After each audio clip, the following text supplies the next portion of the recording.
সমস্যাটা কি আপনার? আমার ওখানে হাত লাগিয়েছেন কেন? ও সরি ম্যাম, আমি আসলে খেয়াল করিনি। শার্ট আপ, ওকে? খেয়াল করিনি মানেটা কি? আপনাদের মতো ছেলেদের আমার বেশ ভালো করে জানা আছে। আপনারা ইচ্ছে করে মেয়েদের শরীরে হাত লাগিয়ে বলেন সরি। দেখুন মিস, আমি ইচ্ছে করে কিছু করিনি। আমার অসাবধানতায় আমার হাত। চুপ, একদম চুপ। আর একটা কথা বললে একদম গালের উপরে হাতের ছাপ বসিয়ে দেব। দেখতে তো ভদ্র ঘরের ছেলে মনে হচ্ছে, এসব নোংরামি করতে লজ্জা করে না? আপনি আমার কথা বিশ্বাস কেন করছেন না? আমি তো বলছি আমি ইচ্ছে করে। চুপ, আমার চোখের সামনে থেকে এক্ষুনি বিদায় নিন, অন্যথায় রাস্তার ছেলে দিয়ে মার খাওয়াবো। অধরার কথাগুলো শুনে অয়ন চুপসে গেল। নিজের ভুল স্বীকার করার পরও অধরা অয়নকে যাচ্ছে তাই ভাষায় কথা বলল। অয়ন বারবার অধরাকে বলছে যে সে ইচ্ছে করে এমন কিছু করেনি। তবে অধরা তো অয়নের কথা বিশ্বাস তো দূর, অয়নের কথা শোনার প্রয়োজন বোধ করছে না। নিজেই নিজের ভাবনা অনুযায়ী সব কথা শুনিয়ে চলেছে।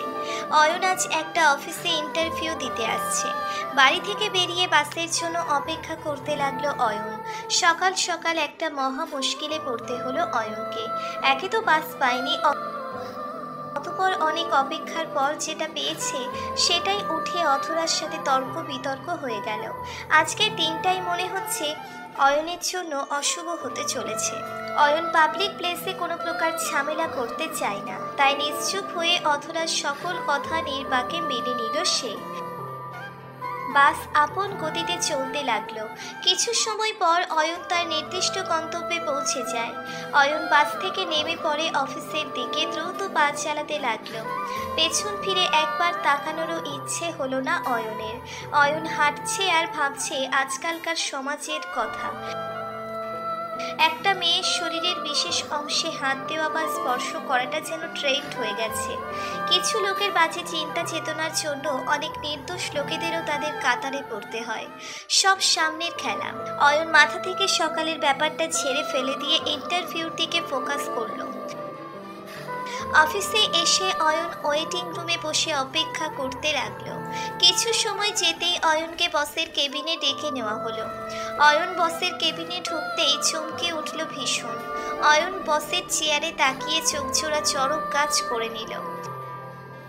অয়ন দেখতে পেল বসের চেয়ারে বসে আছে বাসের সেই মেয়েটি। অয়নকে দেখে বস অয়নকে উদ্দেশ্য করে ভীষণ কর্কশ কণ্ঠে বলতে লাগলো, ওখানে দাঁড়িয়ে আমার দিকে হাঁ করে তাকিয়ে থাকবেন, নাকি এখানে এসে বসে আমার প্রশ্নের উত্তরও দিবেন? জি ম্যাম, আসছি। সরি। সরি শোনার মতো সময় আমার হাতে নেই, সিভি দিন দ্রুত। ইয়েস ম্যাম, এই নিন সিভি। বাহ, আপনার সিভি আর আপনার চরিত্র দুটোর অবস্থা তো একদম সেম, ভীষণ খারাপ। এই সিভি নিয়ে আশা করছেন এই চাকরিটা পাবেন? ম্যাম, সিভি দিয়ে তো আর কারো যোগ্যতা বোঝা যায় না। আপনি পরীক্ষা করে নিন, দেখুন এই চাকরিটা করার মতো যোগ্যতা আমার আছে কিনা। চাকরি করার কতটা যোগ্যতা আপনার আছে সেটা আমি জানি না, তবে এইটা আমি শিওর যে কথায় কথায় তর্ক করাটা আপনার স্বভাবে পরিণত হয়েছে। অধরার কথার বিপরীতে অয়ন আর কোনো কথা বলল না, কারণ অধরা হয়তো অয়নের উপর সকালের ঘটনাটাকে নিয়ে বেশ বিরক্ত আছে। তার উপর অয়ন যদি এখন আবার তর্ক করে তবে সেটা আরও খারাপের দিকে যাবে। তাই অয়ন খানিকটা নিশ্চুপ হয়ে বসে থাকলো। অয়ন বুঝতে পারছে এই চাকরিটা তার হয়তো হবে না। অয়ন বুঝতে পারছে এই চাকরিটা তার হয়তো হবে না, কারণ অধরা তাকে শুরু থেকেই ভুল বুঝে আছে। আর এখন তো অয়নের উপর আরো বেশি বিরক্ত সে। তবুও অয়ন আশা করে বসে আছে, এই চাকরিটা পাওয়া খুব বেশি প্রয়োজন তার। অধরা অয়নের সিভি চেক করে পরপর কিছু প্রশ্ন অয়নকে করলো। অয়ন বেশ সাবধানতার সাথে অধরার করা সকল প্রশ্নের উত্তর দিল। অয়নের প্রশ্নের উত্তর শুনে অধরা অয়নের দিকে এক দৃষ্টিতে তাকিয়ে আছে। অধরার চোখের দিকে তাকিয়ে অয়ন মাথা নিচু করে ফেলল। অয়নের উত্তর সঠিক হলেও লাভ হবে না হয়তো। অধরা কিছু সময় নিজের ঠোঁট কামড়ে ধরে রেখে অয়নকে উদ্দেশ্য করে বলল, সত্যি আপনার যোগ্যতা আছে এই চাকরিটা করার মতো। আর আপনার উত্তরগুলোতে আমি সত্যি মুগ্ধ হয়েছি। আপনার চাকরি কনফার্ম। ম্যাম, আপনি সত্যি বলছেন আমি সত্যি চাকরিটা পেয়েছি? জানি আমি, আপনি হয়তো এটাই ভাবছেন সকালের ওই ঘটনার পর হয়তো আমি আপনাকে চাকরি দিব না, কিন্তু কাজ আর ব্যক্তিগত জীবন দুটোই আলাদা আমার কাছে। জি ম্যাম, অনেক ধন্যবাদ আপনাকে। সত্যি আমার এই চাকরিটা খুব বেশি প্রয়োজন ছিল। হয়েছে, ধন্যবাদ দেওয়ার মতো কিছু হয়নি। আমি আমার কাজ করেছি, আর আপনি এখন আপনার কাজ ঠিক মতো করবেন। জি ম্যাম, তাই করব। অথরা অয়নের সাথে কাজ নিয়ে কিছু সময় কথা বলল, অতঃপর অয়নকে চলে যেতে বলল। অয়ন অথরার কেবিন থেকে বেরিয়ে গিয়ে খুশির একটা হাসি দিল।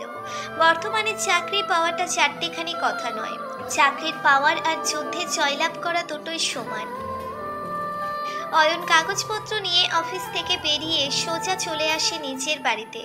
বাড়ি ফিরতেই অয়নের ছোট আদরের বোন অয়নকে জড়িয়ে ধরে বলতে লাগলো, ভাই, আমার জন্য তুমি চকলেট এনেছো? জানো আমি চকলেটের জন্য এতক্ষণ ধরে অপেক্ষা করছি। নিয়ে এসেছি পিচি বুড়ি আমার। এই নে তোর জন্য অনেকগুলো চকলেট নিয়ে এসেছি। অয়ন নিজের ছোট বোনের হাতে চকোলেটগুলো দিতেই অনু খুশিতে গদগদ হয়ে অয়নের গালে চুমু খেয়ে অয়নের সামনে দিয়ে নাচতে নাচতে চলে যায়। অয়নের এই দুনিয়ায় নিজের ছোট বোন ছাড়া আর কেউ নেই। অয়নের বাবা মা একটা দুর্ঘটনায় অনেক বছর আগেই মারা যায়। বাবা মায়ের মৃত্যুর পর থেকে অয়ন নিজের বোনকে বাবা মায়ের আদর সোহাগ দিয়ে লালন করেছে। অনু ছাড়া অয়নের আপন বলতে এই দুনিয়ায় আর কেউ নেই। অয়ন নিচে রুমে গিয়ে ফ্রেশ হয়ে রান্না করে নিল, অতঃপর দুই ভাই বোন মিলে একসাথে ডিনার করলো। সকালবেলা অয়ন বিছানা ছেড়ে উঠে ফ্রেশ হয়ে নিয়ে দ্রুত অফিসের জন্য তৈরি হয়ে নিল। অনুকে কলেজে দিয়ে সোজা অয়নেরা চলে যায় অফিসে। অফিসে আজ অয়নের প্রথম দিন, আর ঢাকা শহরের জ্যামের কারণে অয়নকে আজ লেট করে আসতে হলো। অয়ন বেশ দ্রুত অফিসের মধ্যে প্রবেশ করছে। অয়ন অফিসে ঢুকতেই আচমকা অয়নের সামনে চলে আসে অথরা। অয়ন নিজেকে থামাতে না পেরে নিজের অনিচ্ছায় অথরার সাথে অয়নের ধাক্কা লেগে যায়। অয়নের সাথে অথরার ধাক্কা লাগতেই অথরা তাল সামলাতে না পেরে পড়ে যেতে নিল। অয়ন অথরাকে সেভ করতেই অথরার কোমর ধরে কোনো মতে অথরাকে মাটিতে পড়ে যাওয়া থেকে আটকে নিল। অথরা অয়নের চোখের দিকে একদৃষ্টিতে তাকিয়ে আছে। অয়নের বুকের মধ্যে অজানা ভয় কাজ করছে। ভয়ের চোটে অয়নের কলিজা শুকিয়ে গেছে। অয়ন দ্রুত অধরাকে তুলে নিয়ে অধরাকে উদ্দেশ্য করে বলল, সরি, আমায় ক্ষমা করে দিন। আমি ইচ্ছে করে এমন কিছু করিনি। ভুল করে আপনি আমার সামনে আচমকা চলে এসেছেন, তাই আমি দেখতে পাইনি। ম্যাম, বিশ্বাস করুন আমি সত্যি বলছি, আমি ইচ্ছে করে কিছু করিনি। জানি আপনার বিশ্বাস হবে না। ঠিক আছে, আপনি অপমান করুন। অধরা অয়নের কথাটা শুনে মুচকি হেসে ফেলল। অয়নকে বোঝা যেন তার সাধ্যের বাহিরে। অধরা মুচকি হাসি দিয়ে অয়নের গালের উপর নিজের হাত আলতো করে স্পর্শ করে দিয়ে নিজের কেবিনের দিকে চলে গেল। অয়ন অধরার এমন কাজে ভীষণ অবাক হয়ে গেল। অধরা তো অয়নকে অপমান করার কথা ছিল, কিন্তু অধরা তো এমন কিছুই করলো না। অধরা চলে যেতেই অয়ন আর কিছু না ভেবে নিজের ডেস্কে গিয়ে বসলো। নতুন অফিসে এসে অয়নের দু চারজনের সাথে বন্ধুত্ব হলো। অয়নের পাশের ডেস্কে বসে কাজ করছে বৃষ্টি নামে একজন মেয়ে। অয়ন কিছু সময় কাজ করতেই বৃষ্টি অয়নকে উদ্দেশ্য করে বলল, আচ্ছা অয়ন সাহেব, আপনার সাথে আমার একটা কথা ছিল। আপনি যদি কিছু মনে না করেন তো বলবো? জি বলুন না, কি কথা বলতে চাইছেন? আপনার কি কোনো গার্লফ্রেন্ড আছে? না, এমন কেউ তো নেই। কিন্তু কেন? না, এমনিতেই জিজ্ঞেস করলাম আর কি। আচ্ছা, আমরা দুজন ভালো বন্ধু হতে পারি, তাই না? জি, আমি তো আপনাকে নিজের বন্ধু মনে করছি। তাছাড়া আমি আপনি একসাথে কাজ করছি তখন তো আমরা ভালো বন্ধুই, তাই না? জি, সেটা তো ঠিক আছে, তবে আমি আপনার বেস্ট ফ্রেন্ড হতে চাই। অয়ন বৃষ্টির সাথে কিছু সময় কথা বলল। বৃষ্টি কথাগুলো কেমন যেন অয়নের কাছে সুবিধের মনে হচ্ছিল না। বৃষ্টির কথাগুলোতে বোঝা যাচ্ছে বৃষ্টি হয়তো অয়নকে অন্য কিছু বলতে চায়, কিন্তু কি সেই কথা সেটা অয়ন জানে না। অয়ন বৃষ্টির সাথে আরো একটু কথা বলতেই অধরা অয়নকে ডেকে পাঠালো। অয়ন নিজের ডেস্ক থেকে অধরার কেবিনে যেতেই অয়ন চমকে উঠল। অধরা অয়নকে দেখে আচমকা ভীষণ রুড ব্যবহার করতে লাগলো। অধরা অয়নকে উদ্দেশ্য করে বলল, অফিসে কি কাজ করতে আসেন নাকি মেয়েদের সাথে ফ্লার্ট করতে? কোনটা করতে আসেন বলুন তো আমায়। এসব কি বলছেন ম্যাম? আমি তো কাজ করতেই আসি, আর আজ তো প্রথম দিন, তাই সকলের সাথে একটু পরিচিত হয়ে নিচ্ছিলাম আর কি। Shut up! আমি আপনাকে আগেই বলেছি আমার মুখের ওপর কথা বলতে না। আপনি তারপরও আমার মুখে মুখে কথা বলছেন। মিস বৃষ্টির সাথে আপনার মেলামেশা আমার একদম পছন্দ না। আপনি ওর সাথে আর কথা বলবেন না কখনো। ম্যাম, আপনি কি ঠিক আছেন? শরীর ঠিক আছে আপনার? কেন, আমার কি হবে? আমি তো একদম ঠিক আছি। না, আমার মনে হচ্ছে না আপনি ঠিক আছেন, কারণ এমন কোনো অফিস আমি এর আগে দেখিনি যেখানে কোনো কলিগদের সাথে কথা বলতে বস নিষেধ করে দেয়। ওহ, তাই নাকি? আমার অফিসে আমার নির্দেশ মতো কাজ হবে। তাছাড়া আপনার জন্য শুধু এই নিয়মটা করা হয়েছে, আপনি কোনো মেয়ের সাথে কথা বলতে পারবেন না। কিন্তু কেন ম্যাম? আমি কথা বললে কি ক্ষতি হবে? কারণ আপনার চরিত্র খারাপ। আমি চাই না আমার অফিসের মধ্যে কোনো ধরনের খারাপ কিছু হোক, তাই আপনাকে সাবধান করে দিচ্ছি। আশা করি আমার কথা মতোই কাজ করবেন আপনি। জি ম্যাম, কিন্তু আর কোনো কথা আমি শুনতে চাই না। এখন আপনি আসতে পারেন। অধরার কথাগুলোর মানে অয়ন বুঝতে পারল না। সকালবেলা অধরার সাথে ধাক্কা লাগার পরেও অধরা কোনো প্রকার রাগ দেখেননি, বরং হাসি মুখে ছিল। বৃষ্টির সাথে কথা বলার পর অধরা এমন করে রেগে গেল কেন, কিছুই বুঝতে পারল না অয়ন। অয়ন অধরার কেবিন থেকে বেরিয়ে এসে নিজের ডেস্কে বসে কাজ করতে লাগলো। রাতের দিকে অফিস শেষ করে অয়ন গাড়ির জন্য অপেক্ষা করতে লাগলো। বাহিরে একটু বৃষ্টি হচ্ছে, তাই কোনো গাড়ি আজও পাওয়া যাচ্ছে না। অয়ন অনেকটা সময় অপেক্ষা করার পরেও কোনো গাড়ি না পেয়ে পায়ে হাঁটতে শুরু করলো। হাঁটতে হাঁটতে অয়ন অনেক দূর পথ চলে আসে। অয়ন যেই পথ দিয়ে হেঁটে চলেছে সেই পথটা একদম নির্জন, কোনো মানুষ নেই আশেপাশে। অয়নের শরীরটা কেমন যেন এই নিস্তব্ধ নীরবতায় ঝিমঝিম করছে। অয়নের শরীরের লোকগুলো শিউরে উঠছে বারংবার। অয়ন আরও কিছু দূর সামনে এগিয়ে যেতেই আচমকা অয়নের চোখে পড়ল অধরার গাড়ি। অধরার গাড়িটা রাস্তার মাঝখানে থামিয়ে রাখা রয়েছে। অয়ন অধরার গাড়ি দেখে ভাবলো হয়তো অধরা কোনো বিপদে আছে। অয়ন দৌড়ে গাড়ির দিকে এগিয়ে যেতেই দেখতে পায় গাড়ির ড্রাইভার মাটিতে বসে আছে, মাথা থেকে তার রক্ত বেরিয়ে পড়ছে। অয়ন ড্রাইভারের এই অবস্থা দেখে ড্রাইভারকে উদ্দেশ্য করে বলল, আপনার কি হয়েছে? আর অধরা ম্যাম কোথায়? 5 জন ছেলে এসে অধরা ম্যামকে জোর করে ওইদিকে তুলে নিয়ে গেছে, আপনি দয়া করে ওনাকে বাঁচান। ড্রাইভারের কথা শুনে অয়নের মাথা কাজ করা বন্ধ করে দেয়। তার মানে অধরার সাথে কোনো খারাপ কিছু হতে চলেছে। অয়ন এদিক ওদিক তাকিয়ে দেখলো রাস্তার পাশে একটা রড পড়ে আছে। অয়ন রডটা নিজের হাতে তুলে নিয়ে দৌড়ে একটা বাড়ির মধ্যে চলে যায়। অধরার চিৎকারের শব্দ শোনা যাচ্ছে। অয়ন বিদ্যুৎ গতিতে যেন অধরার দিকে ছুটে যাচ্ছে।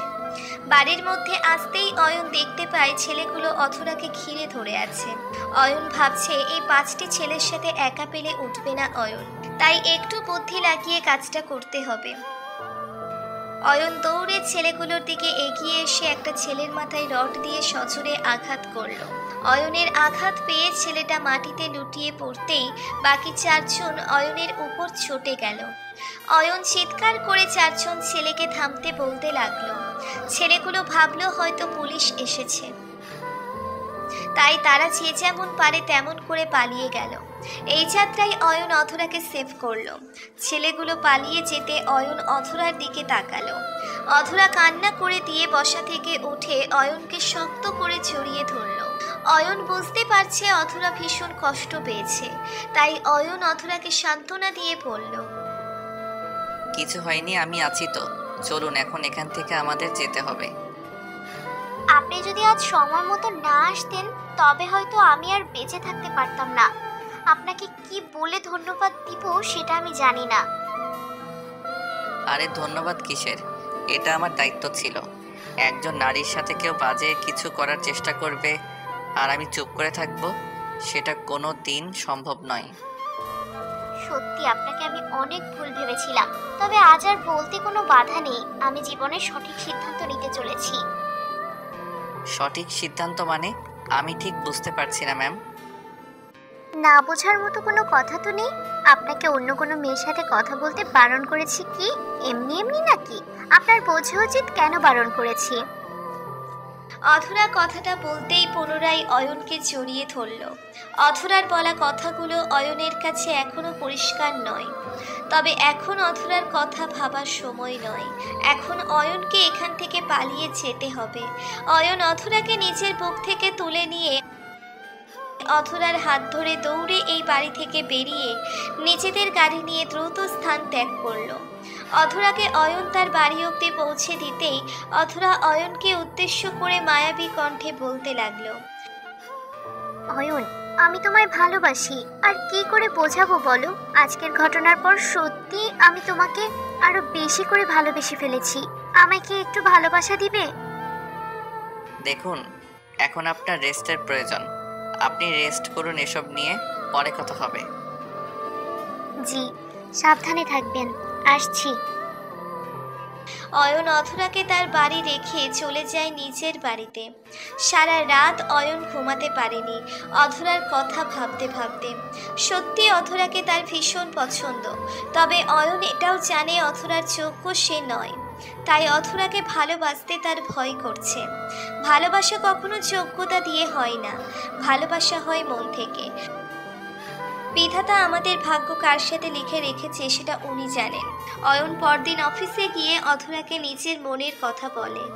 অয়ন অধরাকে জানিয়ে দেয় এই সম্পর্ক কখনোই হবে না, তবে অধরার জেদের কাছে একটা সময় অয়নকে পরাস্ত হতে হয়। অয়ন আর অধরার জন্য দোয়া করবেন, তারা যেন সব সময় ভালোবাসায় থাকতে পারে।